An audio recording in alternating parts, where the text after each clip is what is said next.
Ivan याकोलेविच नाम का एक बार्बर एक सुबह उठता है और अपने ब्रेड में एक नोज़ को पाता है, नाक को।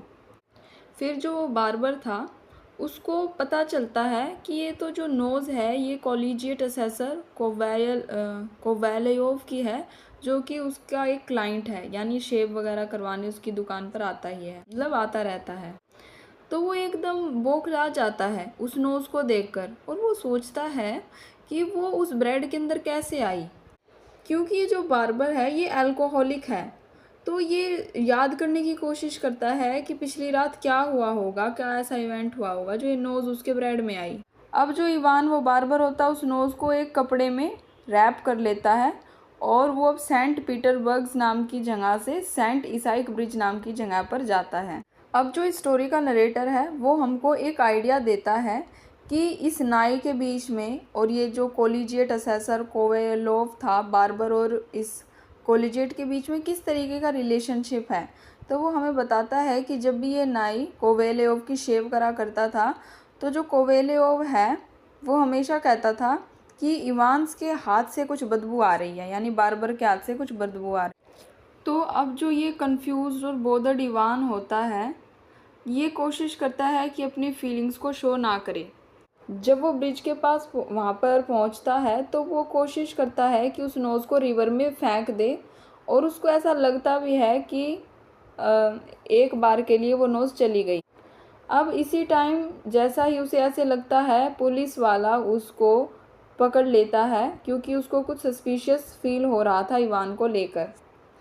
अब जो पुलिस ऑफिसर होता है इवान को क्वेश्चन करने शुरू करता है, उसको सस्पेक्ट करना शुरू करता है।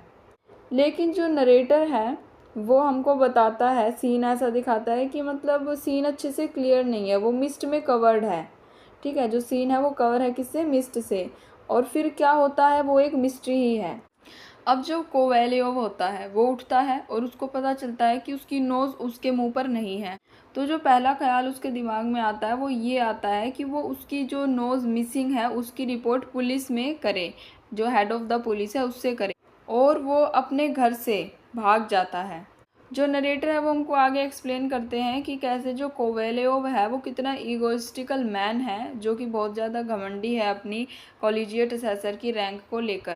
वो अपने आप को मेजर कोवेलियोव कहकर संबोधित करता है, हालांकि वो मिलिट्री में है नहीं, क्योंकि ऐसा कहने पर वो मतलब ज़्यादा इम्प्रेसिव महसूस करता है, इसलिए ऐसे कहता है। और वो इस तरीके के टाइटल्स यूज़ करता है वुमेन को आकर्षित करने के लिए। लेकिन वो अभी कोशिश कर रहा है कि वो एक शादी करके सेटल हो जाए और उसको एक बहुत ही वेल्दी ब्राइड मिले, धनवान पत्नी मिले। तो जब वो टाउन में होता है बाहर, कोवेलियोव को ऐसा मतलब वो सोचता है कि कहीं मैं सपना तो नहीं देख रहा, क्योंकि उसकी नाक खो गई, ऐसा तो सपने में ही हो सकता है। लेकिन उसका हर अटेम्प्ट कुछ भी जानने का सब व्यर्थ था। जैसे ही वो कॉफ़ी हाउस से निकलता है, कॉफ़ी हाउस एक तरीके का यूँ मान लीजिए इन होता है जिसमें आप कॉफ़ी वगैरह पीने, बातचीत करने, ड्रिंक करने, जैसे चाय की टपरी पे बैठ जाते हैं ना, ऐसे कॉफ़ी हाउस होता है। तो जैसे ही वो कॉफ़ी हाउस से निकलता है वो अपनी नोज़ को देखता है, जो कि एक कैरियज में अच्छे से वेल ड्रेस था। उसने एक इम्प्रेसिव यूनिफॉर्म पहन रखी थी स्टेट काउंसलर की, जो कि एक हायर रैंक है कॉलेजिएट असेसर से। तो अब जो कोवेलियोव होता है वो अपनी नोज़ का पीछा करता है चर्च तक, जहाँ पर वो उसके पास अपनी नोज़ के पास जाता है जब नोज़ प्रे कर रही होती है। तो जो कोवेलियोव होता है वो अपनी नोज़ को कोशिश करता है ये समझाने की कि वो उससे बिलोंग करती है, उसको उसके फेस पे होना चाहिए। लेकिन जो नोज़ है वो कहती है कि वो एक इंडिपेंडेंट पर्सन है और उसका कोवेलियोव के साथ कोई रिश्ता नहीं है। तो जिस टाइम कोवेलियोव एक ब्यूटीफुल गर्ल को देखकर डिस्ट्रैक्टेड था, उसकी तरफ जब कोवेलियोव का ध्यान एक ब्यूटीफुल गर्ल की तरफ था, तो जो नोज़ है वो उसकी इंसल्ट करती है, उसकी लोअर रैंक की, और वहाँ से चली जाती है। कोवेलियोव फिर एक कोशिश करता है कि वो हेड ऑफ़ द पुलिस को बताए कि उसके साथ, उसकी नोज़ के साथ क्या हो रहा है, लेकिन वो अनसक्सेसफुल रहता है। तो वो डिसाइड करता है कि वो अपनी नोज़ की एक ऐड में करवा देगा कि भाई उसकी नोज़ मिसिंग है न्यूज़पेपर में। तो जब वो न्यूज़पेपर ऑफिस में होता है, वहाँ के क्लर्क को कहता है कि जो भी उसकी नोज़ को ढूंढ देगा वो उसे एक रिवॉर्ड देगा।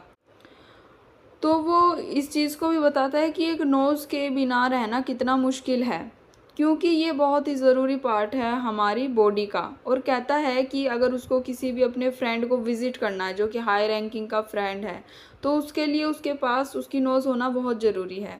तो जो क्लर्क होता है वो उसको उसकी ऐड छापने के लिए मना कर देता है, क्योंकि वो कहता है कि हमने पहले ही एक ऐड छापी थी एक पूडल के बारे में।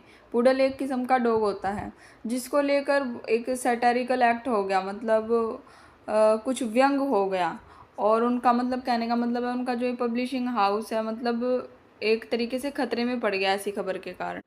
तो कोवलव उसे कहता है लेकिन उसकी जो नाक की ऐड है वो उसमें कोई सटायर नहीं है, वो तो सिर्फ उसकी नोज़ के बारे में है, लेकिन उसकी नोज़ के बारे में प्रिंट करने के लिए उसने फिर मना कर दिया।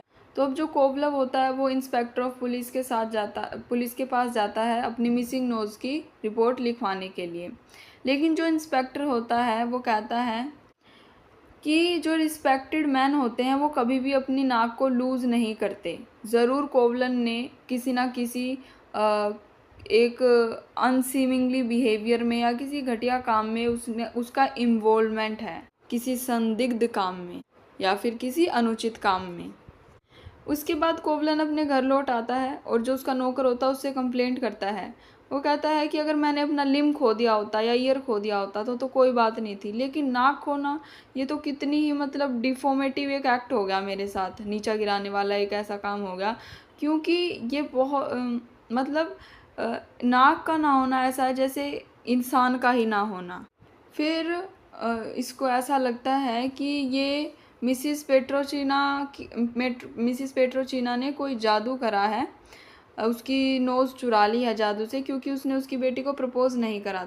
तो जैसे ही वो एक्यूज़ करने वाला था मिसिस पोर्टचिना को, तो जो ऑफिसर होता है वो इवान को यानी जो नाई था उसको देख लेता है, नाक को पानी में गिरते की जब वो कोशिश कर रहा था और सेंट इसाइक ब्रिज पे। तो फिर वो अब कोवलन के घर पर आता है।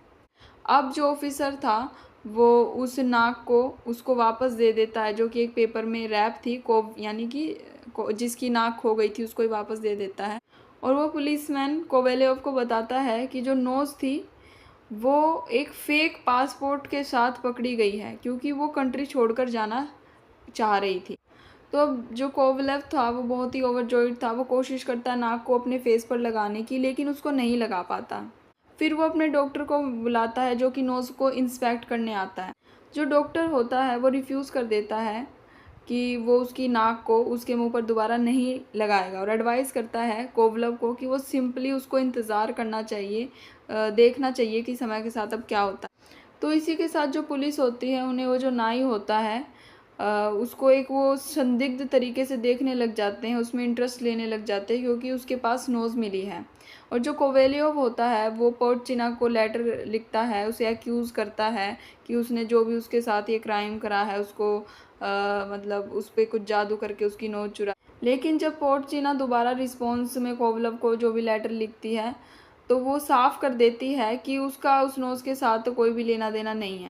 फिर नरेटर हमको बता रहे हैं कि ये जो रूमर थी कि कोवलव की नोज़ खो गई है, कोवलव की जो नोज़ है वो जेंटलमैन की तरह ड्रेस करे हुए है और सेंट पीटर्सबर्ग में घूम रही है, ये पब्लिक में फैल गई।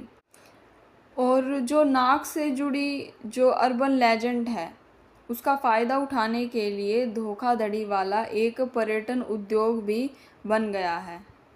तो कोवलेव एक दिन मॉर्निंग में उठता है और वो देखता है उसकी नोज़ उसके चेहरे पर अपने आप वापस आ गई है। वो फिर दोबारा से वुमेन्स को चेज़ करने लग जाता है और फिर वो हाई स्टेटस सोशल सर्कल में अपने आप को दिखावा करने लग जाता है अपने आप का, और ऐसे मेडल्स लगाता है जो कि उसने कभी अर्न ही नहीं करे, अपने आप को डेकोरेटिव तरीके से रखता है। तो जो नरेटर होते हैं वो स्टोरी को कंक्लूड करके हमको बताते हैं कि कैसे ये स्टोरी एक तरीके से पूरी तरीके से एब्सर्ड है और वो कैसे कुछ भी नहीं समझ पा रहा है और वो कैसे मतलब समझ नहीं पा रहा है कि एक ऑथर ऐसे कैसे लिख सकता। और फिर इस बात पर विचार विमर्श किया जाता है कि कुछ ना कुछ तो इस कहानी के पीछे सत्य रहा होगा।